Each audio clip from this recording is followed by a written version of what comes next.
So, coronavirus got you down? Personally, I'm giving up drinking for a month. Oops, sorry about that. It came out wrong. I'm giving up drinking for a month. So I get my guarantee. I got my number. I paid my money gladly. That was my fucking fault for waiting as long as I did. You know what always cheers me up? Rolled up aces over kings. Check raising stupid tourists and taking huge pots off of them. Playing all-night high-limit hold'em at the Taj. Stacks and towers of checks I can't even see over. And the Nice Guys on Business podcast. 3 days a week, they're able to hold it together. This is not one of those days.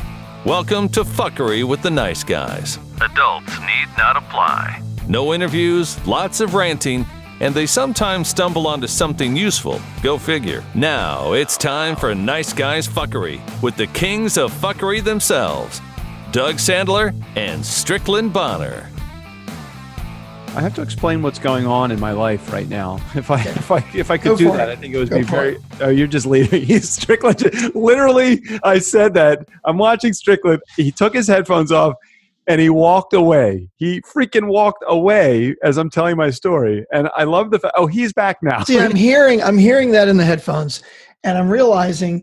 I knew I had the video on, so I knew you'd see me walk away. Yes. But the point I was trying to make it like I hadn't moved my audio thing, so the room might have sounded a little more live. I wanted. Oh no, you were fine. You were all good. And as soon as you said, "Hey, I got to talk to you about my life," I'm like, you know what? If I just walk away for like 30 seconds and he's not looking at video, he won't even fucking notice.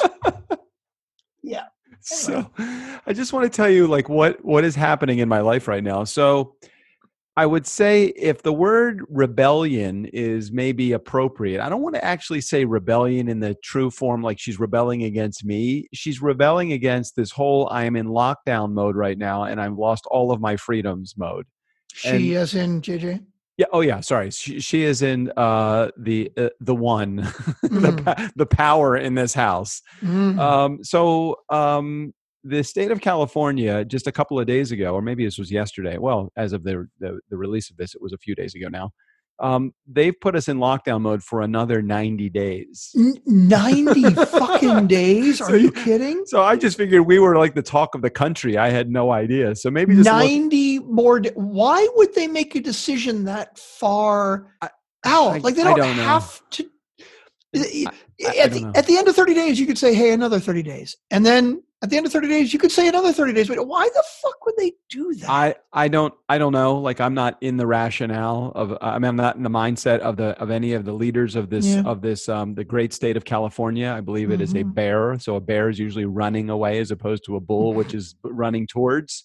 So maybe we're taking the reputation of the flag, and we are just being a bear and just running away. So I'm thinking what's going on is they'd rather come to you and say, "Hey guys, it's not 90 days. We're going to cut this short at 60 days, 59 days into it and say, we're good. Tomorrow we're going to release and open up."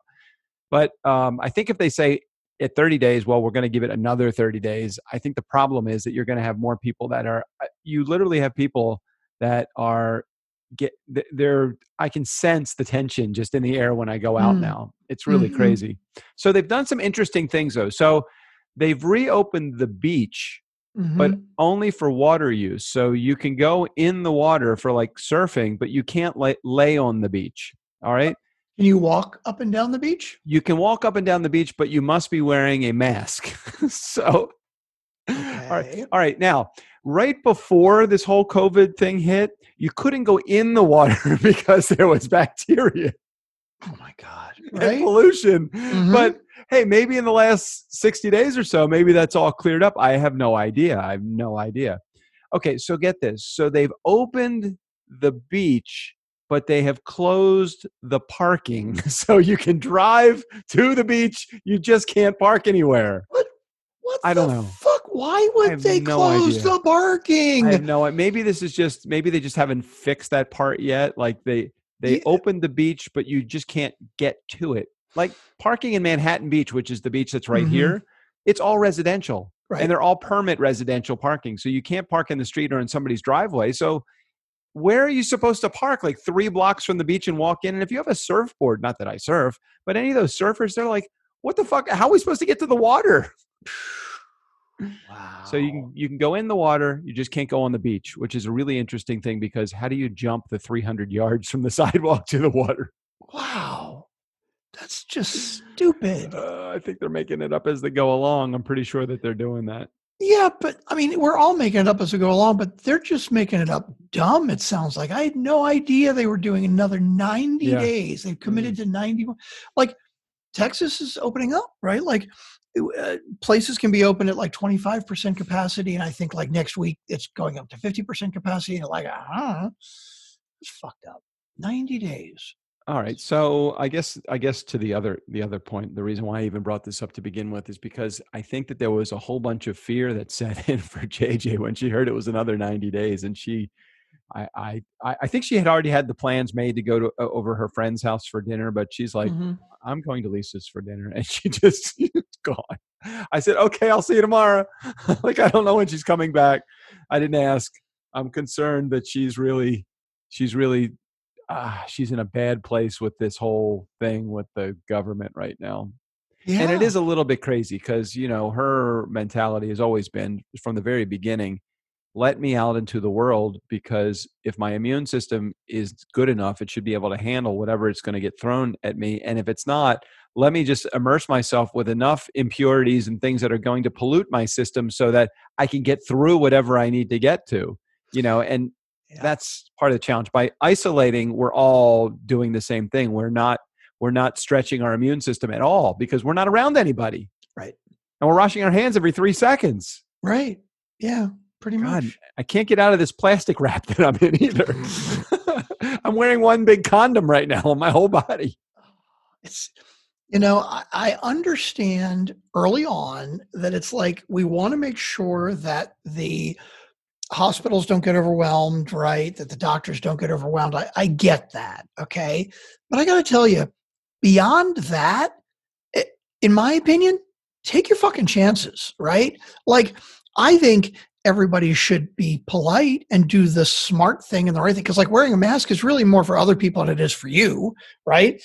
Wearing a mask is all about so I don't breathe on somebody else if I happen to be sick or you spit on somebody else, whatever. Right. But like, dude, if we've gotten to the point where it's like, you know what, the hospitals are not going to get overwhelmed. If I get fucking sick, the government should only restrict so much. And like I said, I get that you got to have some restrictions because if the hospitals just get completely overwhelmed, then other people that need help that don't have COVID, that who knows what happens, they can't get it. Okay, that's kind of fucked up. But outside of that, I think everybody should just take their chances. And if you want to stay inside, cool, great, all good. Stay inside. So no problem. Where would you fall into the meter? 0 to 10, 10 being that you're just going to go about normal activity as normal, and 0 being you're going to shelter in place and stay inside and not do any of that. Where would you find yourself on the scale? I'm leaning more towards the going out and being normal the last week or 2 or 3. I really am. Now, Texas, I think, opened up like a week ago. And, they say the, what's the gestation period, the whatever, right? 14 days. Right? Yeah, it's 14 days. So, right. Yeah, I'm curious to see what happens in the next week or 2, right? Like if the cases go sparking up like crazy. But if they don't, I'm like, dude, come on.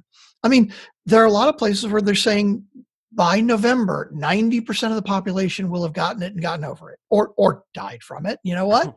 Dude, I've had a great life. I mean, I don't want to die tomorrow, but you know what? It is what it is, right? I don't necessarily care about the dying part. It's the pain, the experience before the death part. That's the, once you're gone, you're gone. But it's the really the struggle. I don't want to struggle with breathing. Please don't let me struggle with breathing. Drowning is like one of my biggest fears. I don't want to, if I'm going to, I don't like not go into the ocean or into a pool because I'm afraid I'm going to drown. But the idea of drowning, that's like one of my worst. I guess it would happen really fast though, right? If that happens really fast, it would happen fast. With COVID, I think it's a long, drawn out, like protracted, ugly death with, you're being intubated and all. No, I'm not looking for that. Could be. I don't know. I don't want that. I'd rather stay in. Now, okay, so if I were to answer that, so where were you on the scale of 1 to 10? Sorry, I missed the number. Where are you? Which is the 10 and which is the 1? I don't know. 10 is you're just resuming activity as normal, and 0 is I'm sheltering in place, not doing anything, and I don't want even anybody that I live with to go out because I'm afraid they're going to bring back something to the house. I'm moving hard towards the 7 to 8 range, I think. Yeah. All right, and I really think I'm probably between 4 and 6. Mm-hmm. Yeah, like I don't want to go out for the sake of going out because I feel like my freedoms have been infringed upon. I'm like, all right, this is cool. If this is if I had a real job, like a regular job, which I did, I was a DJ. Oh, by the way, I want to talk about that for a second too. It's at some point in this episode. I had a regular job, and that kind of that rug was pulled out from under me. And I looked at it, and in the blink of an eye, we pivoted, we changed entire direction on that. And now I've put all of my effort into Turnkey, and I see the results that when you can really focus on one thing, look at look at really what has happened over the last couple of months with Turnkey. I mean, yeah, we're killing it. And we dropped a relationship that was poison for us from a business perspective. I mean, personally, I happen to like the relationship I was in with that business, but the business side of it was poison. So we weren't really doing what we wanted to do because of that. And now that we're able to focus on the shit that we really want to focus on, look at what we've accomplished. And you said it best. I mean, I love it. You said I forget if it was one of an email or a text message that we've exchanged. The things that are happening now came as a result of the relationships that we were building many months or even years ago with this company. And now I have the time to really kind of, nurture them a little bit more. And I am really enjoying it. And hopefully we will see extreme growth out of Turnkey as a result of that.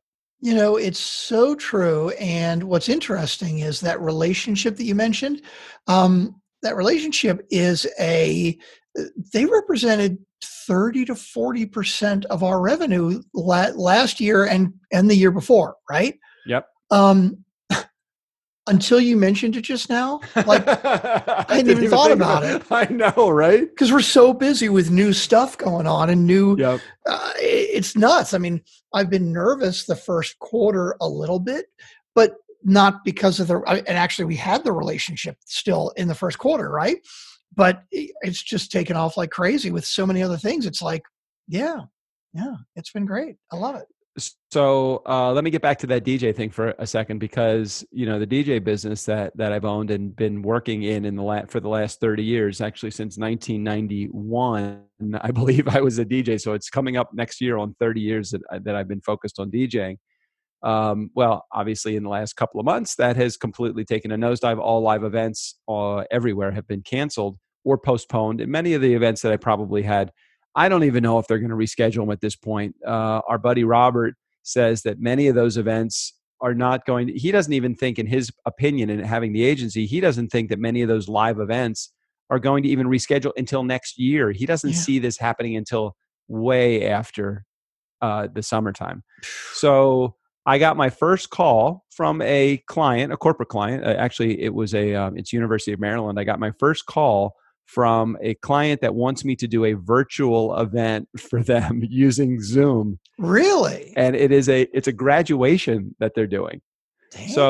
So just trying to set up the whole technical side of things. I don't know how this is going to happen, because they want to do it on Zoom, but they don't want it to be a Zoom webinar, which means they want to open it up to an entire audience in calls. And they have the technology behind them to do hundreds and hundreds and hundreds of people on Zoom. Can you imagine having an open call with hundreds of people, most of them students, knowing what you know about the Zoom bombing thing that's going on?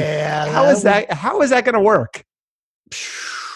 Would be tough. I'm seeing shit show. I don't know. I'm seeing room lockdown every 3 seconds because somebody is, drawing a penis or something on the whiteboard or something like that. Totally could be. And I even said to them, because the group that's doing it doesn't have a lot of experience with this technology in a mass scale. So they're asking me my opinion on many things. And I'm like, I don't know if it's the best of ideas. Now, they do have their own IT people, and their IT people are communicating directly with Zoom. I don't know if Zoom, if I was a Zoom official, I would probably say, yeah, this probably isn't a good idea. So you're talking about 20 to 22-year-olds, right? And you want them to be able to exchange information. So you just want the chat box to be opened up, right? Mm-hmm. And you want people to be able to talk to each other during certain segments of time also. How exactly are you going to do that? So really curious about how this is going to, but anyway, I am just going to be playing the Macarena and the Cupid Shuffle and hip hop tunes. So what do I know? But it is really good money, and it is for an hour and a half of time, and I do get to do it from my home. So I'm thinking it's going to be pretty cool. If nothing more, it's going to be an opportunity to see how this exactly plays out. I can't wait to take a whole bunch of great screenshots with like 100 people on the. I think you can have up to 50 people on the screen at one time. That's crazy. So it is going to be kind of neat. I'm excited about it. I'm a little fearful of it, but you know what? It's not. I've told them I feel like I've cleared my conscience by giving them all of the things that could potentially go wrong, and I've done what I've needed to do here. You know, the other tough one that I'm seeing a lot of this on Facebook, it's that people are giving a lot of other people shit for like, oh, you want to go out, oh no, you need to stay in, or you want to wear a mask, or you don't want to wear a mask, or it's like, dude, you know what? You got to let everybody have their own opinion, and it's okay if you feel like somebody else is more stringent or less stringent or right or wrong. It's like, you know what? We're all welcome to our own opinion, and it's just how different is it from wearing a mask versus not wearing a mask? How is that any different than, I'm just not going to wear my seatbelt today. Now I know that infringes upon your own personal space, and that is up to you. I'm not going to wear a seatbelt. That's fine. How about I'm going to smoke? That affects the outside world too, and people might get angry with you because you're smoking cigarettes and secondhand smoke. Sure. How about you drive faster than you should? How about that you eat at McDonald's and you eat Big Macs every day, and that is going to tax your system, your body, which is going to cause you to go into the hospital, which means that if you don't have health insurance, that's going to cost me. And how is this any fucking different than anything that ever goes on anywhere in the entire world other than you're not going to wear a face mask? Is it because you're afraid of getting the virus? And this is the thing that we're all talking about right now. Like, if we did nothing, if there was no news, if we did nothing, what would happen? Well, I mean, really, what would happen? I think what would happen is, I'll answer the question, 80 to 90% of the world would probably get this.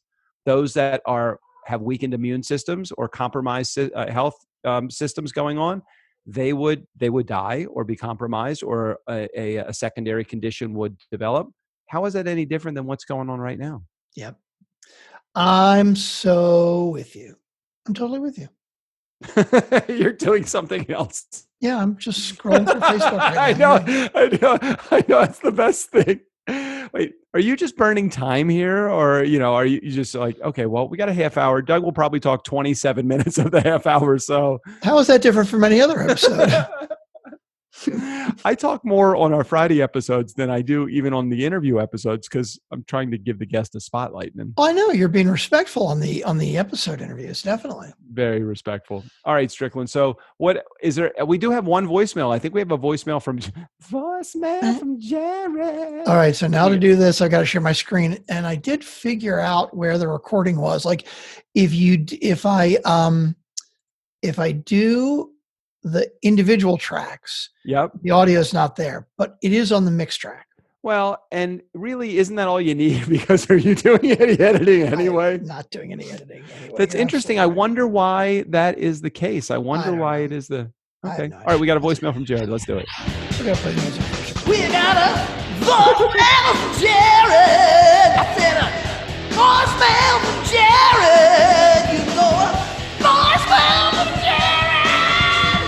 Nobody else will call. We got a voicemail from Jared. Screw the rest of y'all. Damn, that was good. Voicemail. Hey guys, Jenny Bellinger here. So this is number one. The podcast hasn't even officially launched on Friday morning yet. I'm watching the Facebook Live version of you guys doing this. Can you hold up for 1 second? Just hold up a second. Is this the right voicemail or no? Just hold up a second. Just hit pause. Can you stop sharing your screen for a moment? Is it not the right voicemail? I don't know.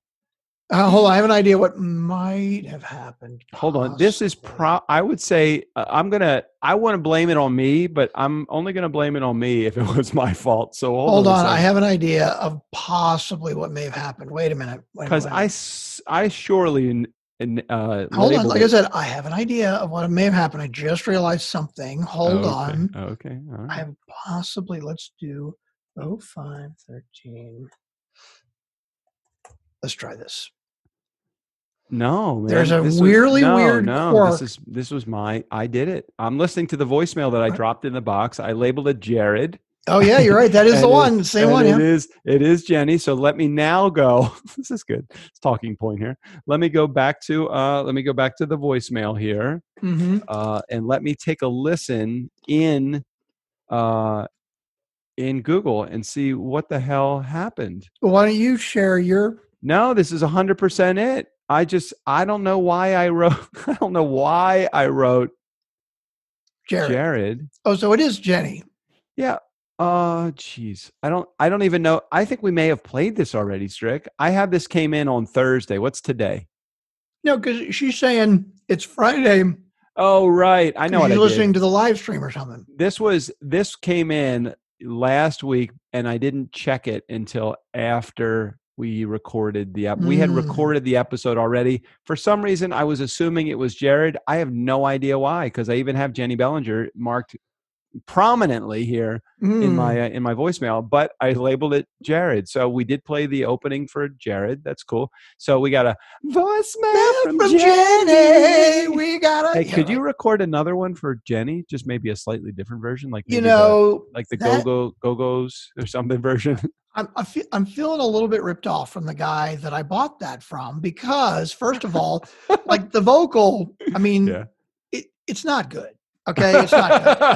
But the second thing is, Jenny Bellinger pointed out that the music behind it is the same music that she uses for her intro and outro for her show, and that's something we got from Audio Hero. So like the guy told me he recorded an original song just for the voicemail from Jared, and clearly it's not. So I don't know. And that's not right. That's just not right. It kind of reminds me of, some pretty bad customer service. As a matter of fact, bad customer service. So on Friday, yes, it was a little bit late, but okay. But they did have a guarantee of delivery. On Friday, I hadn't bought my mom flowers yet. And I really wanted to get my mom flowers for Mother's Day. And Mother's Day was Sunday. Did you get your mom anything? I talked to her, yeah. Did you send her a card? I actually, it's fine. I did not bad with cards. I got her she has a problem with her Wi-Fi, so I got her a little Wi-Fi dongle and walked her through getting that all set up so she has internet again. Not very romantic. Hold up a second. Well, it's your mom. I hope it wouldn't be romantic. That's okay. No. I mean, it wasn't very sentimental. Sentimental. That's what I meant. Yeah. That's all right. But wait a second. You were able to, on the phone, walk through setting up a dongle with your. How old's your mom? Can I ask that? Is that okay? Let me tell you something. It's even better. When I called her, she had already set it up and already had it working. But do you know why? Quick call. I called to say hi and Mother's Day. Yeah, that's good. Mother's Day. I reached out to Marcel and I said, Marcel, it's Jenny's better half, and I said, Marcel, my mom's in Baltimore, right? And she doesn't have a Wi-Fi built into her motherboard. So I've got to get her, some kind of a dongle or something. I said, I really need one that's plug and play. All right. Like I won't be able to, I can't connect with her computer to see what's on her screen because she won't have any internet. Right. She's like in her. What kind of computer doesn't have how old is this computer? It's a thing. I was really surprised that it didn't have it because it's not that old, but, I'd forgotten that at her old apartment, we had her hardwired because the her router box, her modem, right? Yeah. It happened to be right next to her computer. Right. And I'm like, you know what? It's just easier to hardwire it anyway. Yeah. It has a Cat 5. So I'm like, okay, I'll just plug it in, right? And the new place doesn't have it. And it's like, shit. So no. Oops, wait a minute. Sorry. And anyway, so I buzzed Marcel, and I'm like, Marcel, you got to give me one that's plug and play. And he sent me a link to 2 different ones. I forgot Sure he's enough. a really good resource for that kind of stuff. He We really need to lean on him a little bit more for some of the tech stuff that we have. I know, right? No Okay, doubt. so your mom, so you called and it was already all done? It's already all done. She was connected and all good. I Wow. couldn't believe Okay, it. so anyway, I didn't send my mom a dongle. I sent her flowers, or I was going to send her flowers, or that was the intention. I was well intended to send her flowers. Mm-hmm. But the week kind of got away from me. It was a runaway week last week. We had a whole bunch of launching shows and everything was going on. So I finally got around to it on Friday, and I'm like, okay. So I go to 1-800-Flowers, which is normally the place where I get flowers, and they're like, hey, Mr. Sandler, we know you have an account. We apologize. We're just booked solid. We can't do it, and we don't want to take the order because we can't commit to the delivery. I'm like, all right, cool. So I go to getflowers.com. Let me just and you know what they were thinking? They were thinking, what fucking dumbass waits until the Friday before Mother's Day to order the flowers? Can't be thinking. Well, apparently a lot of people were thinking the same thing as I was, because then I get online and I go to justflowers.com, otherwise known as justfuckme.com, because it's about the same. It's about the same thing. I place my order.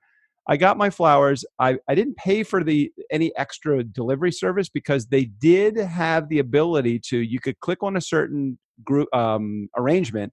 And if that's not the arrangement that was available, they send you to another spot on their site where they have a specific type of arrangement. So I'm like, it wasn't the exact flowers that I wanted, but they could deliver it on the day that I wanted, which was the next day, Saturday, safely within the normal and reasonable and customary time to receive Mother's Day flowers. Even a day early is okay. Like, all right. Worst case is they'll deliver them on Sunday on Mother's Day, but it's not like they'll deliver them on Monday because these are Mother's Day flowers, right? Mother's Day. Get it? Sunday is Mother's Day. Place the order, paid $104 for flowers, which is a lot. I could have had her 87-year-old boyfriend, of course, throw himself into Trader Joe's and into caution and go COVID experienced and go in Trader Joe's and spend $10 on probably the same flowers that I spent $100 for. But I'm not going to have him do that. His life is not worth it to me. It's not worth me putting his life in jeopardy for the flowers. So I get my guarantee. I got my number. I paid my money gladly. That was my fucking fault for waiting as long as I did. I called my mom on Saturday just to say hi, wish her happy Mother's Day. I said, hey, I dropped a couple of cards in the mail. Now, I was smart with the cards. I dropped them in the mail on Wednesday. Okay, I did that. But I said, hey, did you happen to get JJ and I dropped some cards in the mail too? Did you get those yet? And she said, I'll check the mail. They didn't come, but I knew that they were on its way. So I was okay with that because there was no guarantee ever with the Postal Service. But there was a fucking guarantee on the flowers. I even have our guarantee number and I have the number, the order number. So Saturday comes, no flowers. I didn't say anything to her. Sunday comes, and I said, hey, Mom. And it was like afternoon when we talked to her time. I think it was like 1 or 2 o'clock. I said, Mom, did you happen to get any flowers? She goes, oh, yeah, they were very nice. Thank you. And I said, oh, cool. I said, what did you get? She goes, I got, and she named a flower or something. I said, those weren't from me. So these aren't my flowers because these weren't the ones that they promised. I'm thinking, well, maybe they made a mistake. I said, well, who are they from? She goes, I wasn't sure who they were from. There was only one person I thought that they could be from, Alex, who is her niece. And she said, I called Alex, and Alex said that, yeah, I sent you those flowers. So I'm like, no, because this was a plant. It wasn't flowers. This was a plant. That's what it was. I'm like, all right, so I didn't send those. So I'm wondering where my fucking flowers are. So Monday comes, right? No flowers. Tuesday comes, still no flowers. Today comes, and of course, I dispute the charge with Wells Fargo, and I called the flower company, and they go, hey, if you're looking for your order, press 1. And then you press 1, it says, right, we're sorry. We have been extremely busy with everybody's Mother's Day order. We are not able to take your call right now. Please call again later. And it hangs up. Wow. So no flowers. You know what? I really should. Hold on. I'm going to put an end to this question right now. I'm going to send my niece a message. So what would you do? I mean, like, was it and then JJ blamed it on me. She's like, why did you wait so long? I'm like, I waited long. Yeah, I shouldn't have waited long, but there was a guarantee. Now, is that my fault or the flower company's fault? Look, well, I don't know if it was you or Robert, but one of you guys or both of you guys taught me something a long time ago. Yes, I know. When you take on a job, just do the job. If you're not going to do it, if you can't do it, don't take it on, right? But if it's something that's really tough and really challenging and you may not be able to get it done on time, as soon as you say, okay, I'll do it and I'll do it on time, it's your responsibility and nothing else matters. If you had called them on Saturday afternoon and they said, we can deliver Saturday night, it doesn't matter because they said, yes, I can deliver. All they had to do was say no. And they didn't. Like their problem. Like 1-800-Flowers. Hey, we're too busy to take your order right now. And I wouldn't have been mad at them. Certainly that was on me. I fucking was the stupid guy that waited until Friday. And I was thinking, in this world of instant delivery, and then it kind of hit me. I'm like, wow, it's a little bit different. Like Amazon Prime, which normally gets things like you could order it today at 2 and it'll be at your house at 5 o'clock in some cases. They're not doing so well on that. But they tell you that they're not doing so well on that right now. Mm-hmm. But in this case, they did claim that they would do it, and they blew it, and they blew it. That messed it up for me. Just as Totally not fair. All right, here my niece. She did send them. Okay, I'm gonna write because she said I sent them because I sent some too, and they never got there because I sent some too, and they never arrived. Thought you might have been joking. Joking with Gammy. Okay. Geez. All right. Do we have anything else to cover? Oh, we didn't do Jenny's voicemail. Yes, we still have Jenny's voicemail. Sorry, Jenny. Do you want to go back to the beginning of her voicemail? Yeah. All right. Let's go back to it. I've already done that. Oh, you gotta share it again. There you go. Yeah. Here we go. Oh, wait a minute. I hit the space bar. There we go. Hey guys, Jenny Bellinger here. So this is voicemail number 1. The podcast hasn't even officially launched on Friday morning yet. I'm watching the Facebook Live version of you guys doing this. So 2 things have come up. First of all, obviously I got to the part where Jared gave me the wonderful, helpful tip that to make it easy on you guys to tell you which voicemail it is if I'm going to call multiple times, which I really know I'm going to do that. But anyway, so voicemail number 1. And the second thing that came up is you guys said we need it easy. You guys these things write jokes for themselves. Yes, you guys totally do need it to be easy. All things have to be easy in your life. But that's why you're so amazing at what you do, because you make podcasting easy for everybody else. But you also need easy in every aspect of your life. So anyway, bye, Doug. Bye, Jenny. I've heard over the last, and none of our clients are guilty of this, of course, but I've heard over the last, 5 years, some really bad podcasters. I mean, some really bad podcasters. Yeah. And those that are really bad at it, I don't blame you for quitting. but what I would say is, don't you realize, or maybe I'm one of those guys that just thinks I'm okay at doing the interviews, but don't most people know if they aren't good at interviewing and asking questions? You would think, yeah. And if they're not good, don't they want to get better? Some, others might not care so much. Okay, then why have a podcast? Because is it fun for them to not do good interviews? I mean, what is it about bad interviews that's good? Is what I want to know. I just have no idea. Nobody feels good. Nobody feels good while they're doing it. I have no idea. I couldn't answer that. I have no idea. Well, okay then. All right. Well, that's the state of the environment right now, the state of the world right now, and I'm hoping that I don't even want to know what. Oh, geez. My son got laid off. What?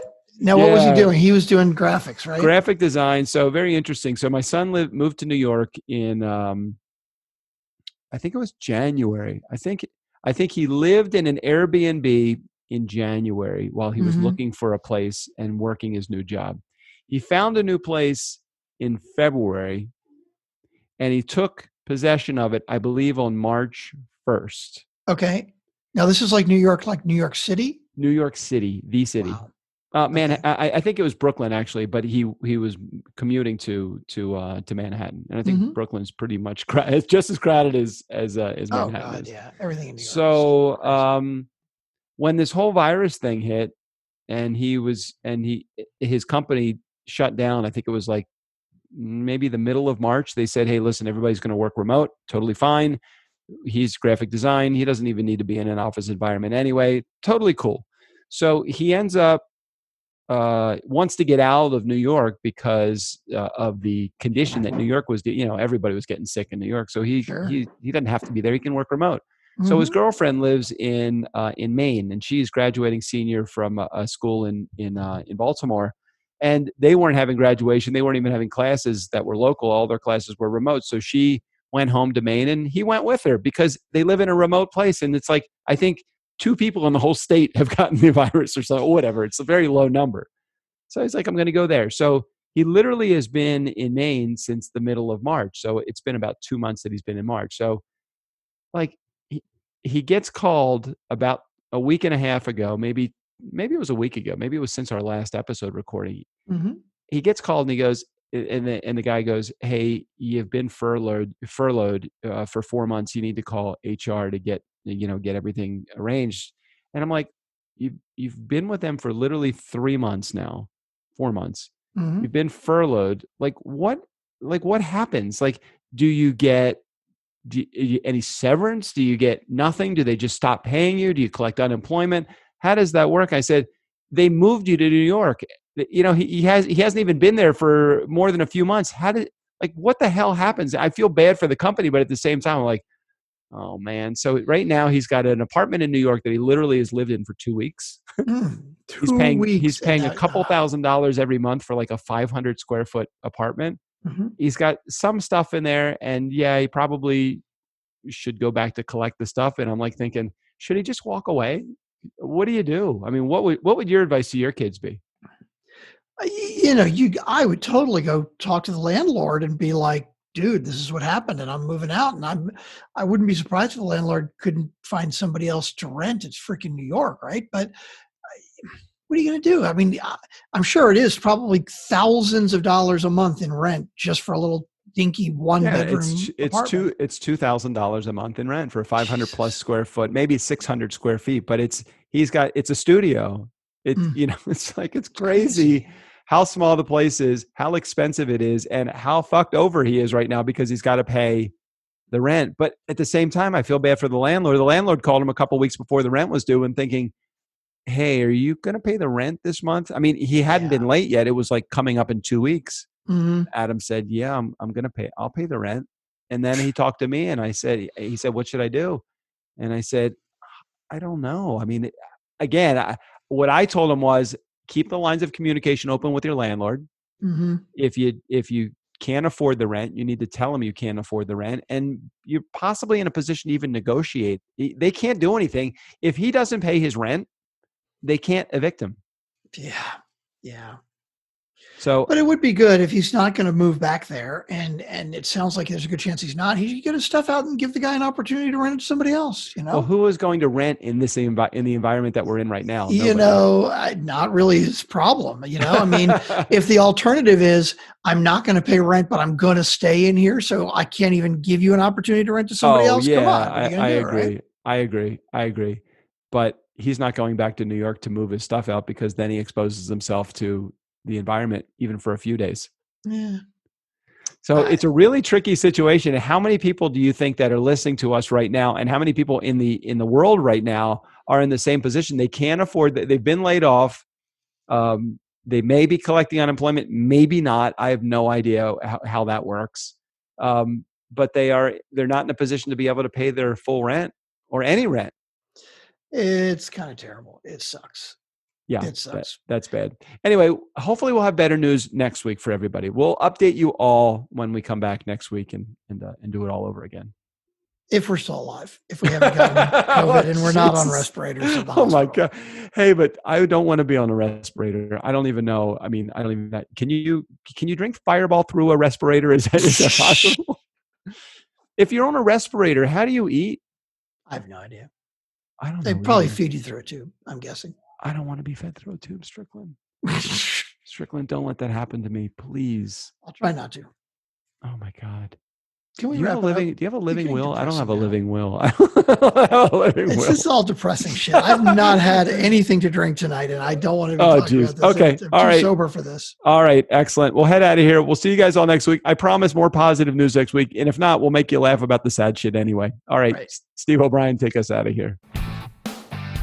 Thanks for listening to The Nice Guys on Business. Please go to patreon.com/niceguys. And for as little as $1 a month, you can help support this show. You remember that thing down in Panama, right? Come on. You owe them.